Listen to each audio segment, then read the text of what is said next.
kenapa sih cepat-cepat? Adakah sesuatu yang in a hurry gitu ya, gawat darurat sehingga semua orang serasa bercepat-cepat buru-buru untuk menuntaskan problem ini? Padahal ini adalah sebuah problem yang sangat besar, sangat mendalam, apalagi sudah ada korbannya, kriminalisasi yaitu Pak Bambang Tri dan Gus Nur gitu ya. Maka kita semua seharusnya ya, bukan hanya saya sebagai peneliti, tapi kita semua warga negara itu harus bertanya juga, ini kenapa kok buru-buru, kenapa kok cepat-cepat. Padahal kasus-kasus lain ada tuh yang 2 tahun, ada yang 3 tahun belum diapa-apain, ini kenapa mesti cepat-cepat.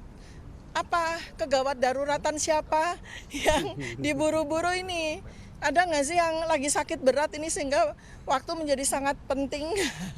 Ya seperti itu. Jadi kan ini sebuah pertanyaan-pertanyaan yang berkecamuk ya dalam benak semua rakyat ya. Kita butuh sekali jawaban. Hari ini memenuhi panggilan klarifikasi dari Polda Metro Jaya. Ya.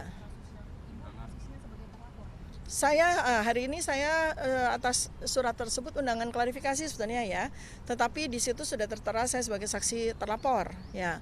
Ya artinya saya juga sebagai saksi terlapor juga membutuhkan klarifikasi juga dari Polda.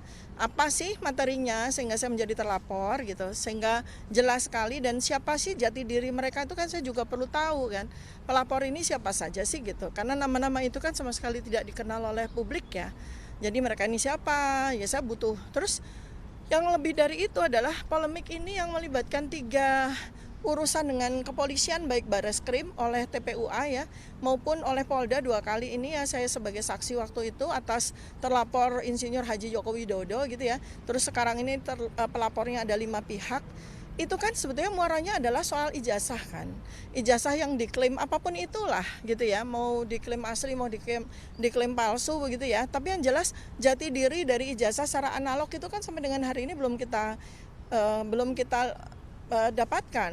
Seharusnya saya sebagai terlapor itu punya hak untuk melihat, karena dengan itu maka diskusi menjadi jelas. Klarifikasi apa itu kan atas jati diri dari dokumen tersebut. Maka di sini saya juga akan minta kepada pihak pemeriksa untuk menghadirkan ijazah tersebut. Sehingga nanti habis itu diskusinya jadi jelas begitu kan. Tapi kalau tidak ya omon-omon aja nih jadinya. Sama. Ya pokoknya. Jadi keterangan terakhir seperti kemarin gelar perkara di mana saya dihadirkan di Bareskrim itu sebagai saksi ahli ya. Saya sebagai epidemiolog, sebagai orang yang sedang melihat inkonsistensi dan inkoherensi secara riset ya dari dokumen maupun perilaku yang bersangkutan, karena kan banyak yang konsisten dan itu adalah ruangan penelitian. Makanya saya dihadirkan di situ ya. Itu kan sebetulnya kita nggak bisa bicara panjang lebar dengan pendapat-pendapat para kuasa hukum maupun ahli kalau ijazah itu nggak ada. Sebenarnya itu materi kunci dari gelar perkara kemarin. Mana ijazahnya secara analog gitu kan. Karena pada saat Bareskrim memberikan konferensi pers waktu itu pun juga ijazah itu ya alih-alih analognya pun tidak dihadirkan, digitalnya pun juga versi fotokopi gitu loh. Ya kan? Jadi sebenarnya sama sekali tidak valid dari sisi yang disebut oleh Kapolri sebagai science based investigation.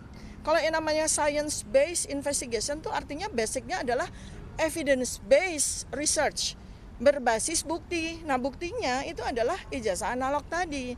Harusnya Bareskrim itu ketika menyampaikan konferensi persnya juga menghadirkan at least ya foto dari ijazah yang diklaim asli tersebut.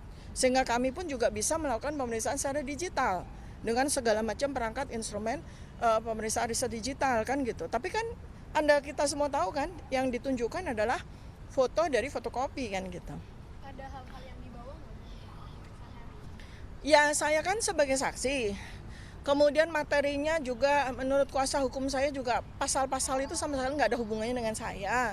Kemudian laporan apa juga tidak jelas gitu kan, bahasa hukumnya tuh locus delicti sama tempus delicti itu di mana itu apa itu saya juga nggak jelas, sehingga seharusnya membawa dokumen itu pelapor atau pemeriksa bukan saya. Kalau saya kan untuk apa sih bawa dokumen? Ibu kan juga yang salah satu pihak yang menuding ijazah palsu. Mungkin itu sebagai objek pelaporannya. Belum jelas juga, kita masih spekulasi kan, kita masih gambling semua itu. Karena itu maka ada klarifikasi itu kan kita clear ya apa sih gitu. Nanti setelah saya diperiksa atau memenuhi undangan tersebut ya baru saya akan sampaikan kepada kepada media ya, apa saja sih dokumen-dokumen ataupun apapun yang mereka tunjukkan kepada saya gitu. Kalau dalam konteks sekarang ya saya nggak punya apapun, saya nggak merasa melakukan apapun kok, saya nggak melakukan hasutan, apalagi ujaran kebencian, benar-benar semua dalam koridor ilmiah begitu loh. Jadi ya saya rasa saya nggak perlu. Kalaupun, gimana? Boleh dijabarkan pasal-pasal yang menurut Ibu tidak Ibu lakukan? Oh baik, itu disampaikan kuasa hukum saya ya. Silakan Pak Abdullah Al-Katiri, ini beberapa kuasa hukum saya. Terima Pak kasih. Dedi, Pak Burhan, Pak Abdullah Al-Katiri, silakan. Ya, saya bersama beberapa kuasa hukum yang lain. Dipindahkan dong. Dibawa aja. Gini, di gini aja biar cepet. Yuk sambil.